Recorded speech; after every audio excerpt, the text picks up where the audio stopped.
بسم اللہ الرحمن الرحیم۔ السلام علیکم ورحمۃ اللہ۔ انور ابراہیم جو ملیشیا کے وزیر اعظم ہیں اور اس کے بعد محمد بن سلمان، یہ دونوں نے اتنی زبردست تقریر کی قطر میں دوحہ میں، جہاں پر اسلامی سربراہی کانفرنس کا انعقاد کیا گیا، اور یہ کانفرنس ایک بہت ہی بڑی ٹرننگ پوائنٹ ثابت ہو رہی ہے، بہت بڑا ٹرننگ پوائنٹ۔ اور یہ جو اسرائیل کی جانب سے ایک ریڈ لائن کراس کی گئی ہے، اسرائیل نے اصل میں اب ریڈ لائن کراس کر دی ہے۔ اسرائیل نے یہ سمجھا تھا کہ پاکستان کے اوپر حملہ کر دیا جائے تو پاکستان چپ کر کے بیٹھ جائے گا، پاکستان نے جواب دیا۔ انہوں نے سمجھا تھا کہ ایران کے اوپر حملہ کیا جائے گا، ایران جواب نہیں دے گا، لیکن ایران نے جواب دیا۔ انہوں نے سمجھا کہ ہم اسی طرح سے قطر کے اوپر حملہ کر دیں گے، سعودی عرب کے اوپر حملہ کر دیں گے، کویت کے اوپر حملہ کر دیں گے، ہمیں کچھ نہیں کہا جائے گا، ہمیں کوئی نہیں روکنے والا نہ ٹوکنے والا۔ لیکن قطر کے اوپر جب حملہ کیا گیا تو قطر کھڑا ہو گیا۔ قطر نے تمام عالم اسلام کو یہاں پر اکٹھا کر لیا اور بلا لیا، اور ان کی میٹنگ یہاں پر کال کر لی۔ انہوں نے کہا کہ یہ ہے قطر، یہ ہے قطر کی طاقت، یہ ہے قطر کے شہر دوحہ میں ہونے والا اجلاس، اب آؤ، اب ہم اس کا بدلہ لیں گے۔ اب قطر کی جانب سے بدلہ لینے کا اعلان کر دیا گیا ہے، اور اسرائیل کو پیغام دے دیا گیا ہے کہ ہر صورت میں اب بدلہ لیا جائے گا۔ اب 2-3 طریقے ہیں بدلہ لینے کے۔ یہ جو ریڈ لائن کراس کی گئی ہے، یہ جس طریقے سے اسرائیل نے قطر کے اوپر حملہ کیا ہے، اور قطر کے اوپر حملہ کر کے اس نے عالم اسلام کو للکارا ہے، عالم اسلام کے اوپر حملہ کیا ہے، تو قطر نے سارا عالم اسلام یہاں پر اکٹھا کر کے بدلہ لینے کا اعلان کر دیا ہے۔ بدلہ اب کس طرح سے لیا جائے گا؟ 2-3 طریقے ہیں۔ نمبر 1 اس کے اندر طریقہ یہ ہے، پھر آپ دیکھیں گے اینڈ پر آپ کو وہ والا آئیڈیا، وہ والا کانسیپٹ اور وہ والا طریقہ کار جو عمران خان نے وضع کیا تھا۔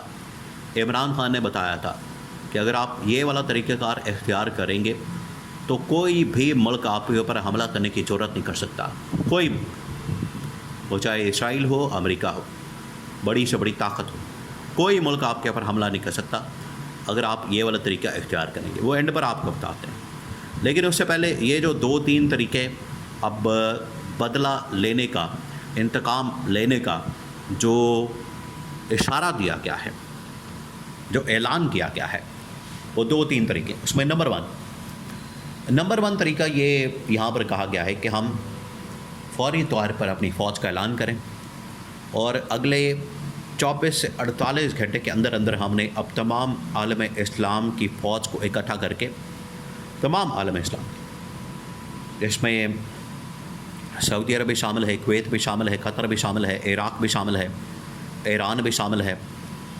پاکستان بھی شامل ہے، بنگلہ دیش ہے، مراکش ہے، ترکی ہے، یہ تمام جو عالم اسلام کے بڑے بڑے ممالک ہیں اکٹھے ہوں اگلے 24 سے 48 گھنٹے کے اندر، کسی بھی ایک جگہ پر، وہ چاہے قطر کے اندر ہو جائے، UAE کے اندر ہو جائے، سعودی عرب کے اندر ہو جائے، کسی ایک مقام کے اوپر اپنی تمام کی تمام فورسز کو اکٹھا کریں، اور 1 لاکھ فوج پر مشتمل،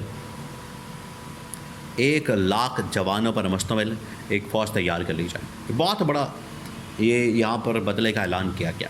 اب آپ نے اس کو سمجھنا ہے کہ 1 لاکھ جوانوں پر مشتمل ایک فوج تیار کی جائے، اس فوج کو لا کے یہاں پر اکٹھا کیا جائے، اور اگلا پھر لائے عمل وہاں پر اس کا اعلان کیا جائے۔ تو پہلی سٹیج میں، پہلے فیز میں فوج کو کسی بھی شہر میں، دوحہ میں یا پھر سعودی عرب میں یا پھر UAE میں جمع کرنے کا اعلان کیا گیا۔ یہ کہا گیا کہ سب سے پہلے تو ہم نے وہاں پر اپنی فوج کو اکٹھا کرنا ہے، اپنی فوج کو لا کے بٹھانا ہے، اپنی فوج کو لا کے وہاں پر اس کو کھڑا کرنا ہے، اور وہاں پر پھر تمام جو عالم اسلام کے بڑے بڑے لیڈران ہیں ان کی تقریریں کروا کے، ان کا خون گرما کے، جوش گرما کے، وہاں پر ہم نے پھر ان کو آگے کا پلان بتا دینا ہے۔ یہ ہے نمبر 1۔ نمبر 2، اب باقاعدہ طور پر اسرائیل کے خلاف عالمی عدالت کے اندر، اقوام متحدہ کے اندر جانے کا فیصلہ کیا گیا ہے۔ یہ بھی ایک آپشن رکھی گئی ہے کہ ہم عالمی عدالت کے اندر جائیں، اقوام متحدہ کے اندر جائیں، حالانکہ ان ممالک کو پتہ ہے کہ یہاں پر امریکہ اور اسرائیل کی بڑی طاقت موجود ہے، ان کا بڑا انفلوئنس موجود ہے، ان کی یہاں پر بڑی پکڑ موجود ہے، وہ بڑے مضبوط ہے یہاں پر. تو ان پلیٹ فارمز کا فائدہ کوئی نہیں ہونا، لیکن پھر بھی ہم نے اپنے تائیں یہ والی آپشن ضرور استعمال کرنی ہے. ہم نے جانا ہے اور وہاں پر جا کے اسرائیل کے خلاف ہم نے اپلیکیشن اور پٹیشن دائر کرنی ہے. اینڈ پر اور لاسٹ آخری جو فیصلہ کیا گیا ہے انتہائی اہم ترین، اس کے اندر یہ کہا گیا ہے کہ ہم نے ہر صورت میں اب کچھ بھی ہو جائے، کوئی آپشن آ جائے، کوئی مائی کا لال آ جائے، اب ہم نے ہر صورت میں عالمی سطح پر ایک بیانیہ بنانا ہے. عالمی سطح پر ہم نے ایک اس حوالے سے پورا ایک نیریٹو بلڈ اپ کرنا ہے، تمام عالم اسلام کو آگاہ کرنا ہے. عالم اسلام کے ساتھ ساتھ بڑے بڑے جو ہیومن رائٹس کے جتنے ادارے ہیں، انسانی حقوق کے جتنے ادارے ہیں، ان کو انگیج کرنا ہے. انگیج کر کے ان کے سامنے یہ تمام ایویڈنس، فوٹیج، فائل، تمام کے تمام ویڈیوز وہ ان کے سامنے رکھنی ہے اور بتانا ہے کہ اسرائیل کس طریقے سے بربریت کرتا ہے، وہ چاہے فلسطین ہو، ایران ہو یا پاکستان. اب عمران خان کا وہ آئیڈیا یہاں پر کام کرنے جا رہا ہے. عمران خان نے کہا تھا کہ یہ جو 2025 کا زمانہ ہے، یہ ڈیجیٹل میڈیا کا زمانہ ہے، یہ سوشل میڈیا کا زمانہ ہے. اب ہم نے یہاں پر کیا کرنا ہے، اپنے ڈیجیٹل میڈیا کو، پلیٹ فارمز کو استعمال کرنا ہے، اس کو سامنے رکھنا ہے. اور دنیا کیونکہ اب بدل چکی ہے، تو ڈیجیٹل دنیا کے اندر، سوشل دنیا کے اندر، سوشل میڈیا کے اوپر ہم نے اس ایشو کو ہائی لائٹ کرنا ہے.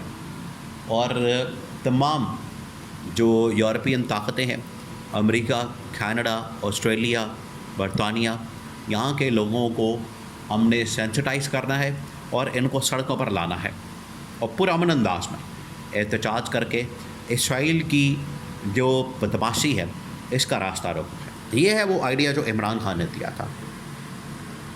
تو تمام کے تمام 57 اسلامی ممالک اس بات کے پر اکٹھے ہو گئے ہیں کہ عمران خان کا جو آئیڈیا تھا پرامن انداز میں احتجاج کرنے کا، پروٹیسٹ کرنے کا، لوگوں کو اس حوالے سے آگاہ کرنے کا، تمام عالمی تنظیموں کو بتانے کا اور سینسٹائز کرنے کا اور احتجاج کے ذریعے سے اسرائیل اور امریکہ کی بدماشی کو روکنے کا، یہ تمام عالم اسلام کے 57 اسلامی ممالک کو عمران خان کا نظریہ پسند آیا اور انہوں نے اس کو اعلامیے کے اندر باقاعدہ شامل کرتے ہوئے عمران خان کے نظریات کی حمایت کرتی ہے.